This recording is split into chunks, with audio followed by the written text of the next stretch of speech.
Content Catchup. My bit of content this week ties into your son's example and what we were talking about in episode 1, which is now available on Spotify and Apple. In that, remember when we were talking about, like, imagine if a team just came out and we're like, oh, fuck, we're losing. How are we going to tweet this game? Yeah. I've got an example for you. So this is from the Miami Marlins, who are an MLB team. Obviously, the MLB is also still going, but in a bubble situation. Big shout out to my friend Kinga, who actually brought this to my attention because it's actually fucking hilarious. Let me find the right screen. Here we go. Share this bad boy. Okay, so background to this. Just gonna jump around, but Miami were actually getting flogged. I think they lost 29-9, which in baseball is huge. I don't know a lot about baseball, but I know that's a massive score. So they've got a really quirky personality, very like Phoenix Suns in the bubble, but they do it all the time. It's actually a ripper account if you ever want to have a look at it. But they tweeted this, like a fake text from the MLB. And then, was this around Are You OK Day as well? No, I don't know if they have Are You OK Day in the States. Oh. I don't know if that's an Australian thing. But anyway. Shout out to them, and they should. Yeah, they should. But just have a look at some of the replies here. The Detroit Tigers, obviously another team, and they're just like having all these conversations with other teams. This one's pretty funny. Why do you have so many unread texts? Players asking for trades out of Miami. And just to clarify, that wasn't their reply. No, that wasn't their reply. But what did Detroit respond with there? That screenshot? This one here. Yeah. Sorry, pain.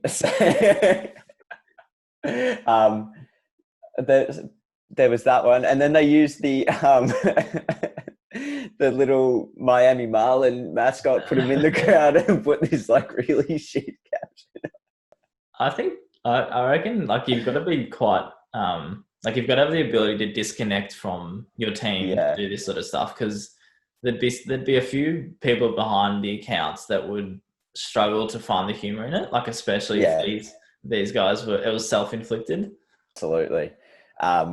It goes to what we talked about as well. It's probably a little bit of a rehash of some of the stuff we said, but if you have this personality in your brand or your social media account anyway, it's easier for your fans to know, all right, like, we're not really coming here for legitimate updates. We're coming here for a good time. Yeah.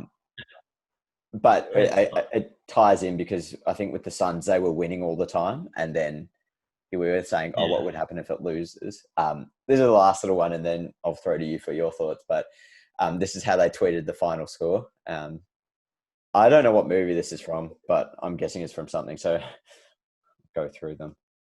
What's in the box? Final score. Yeah. Yeah, I don't know what that's from actually.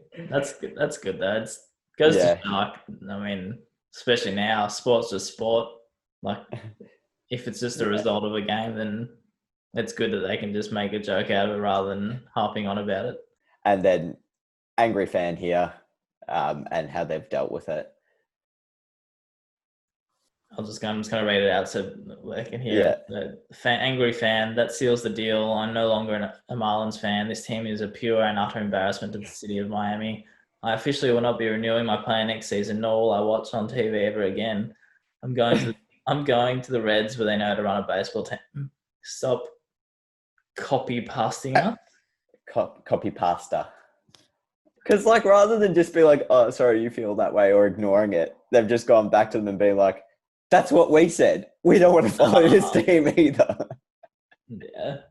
I always think like that, what we talked about with the Suns example too, like the backlash is to you're not taking it serious enough. Like people ride and die with these results.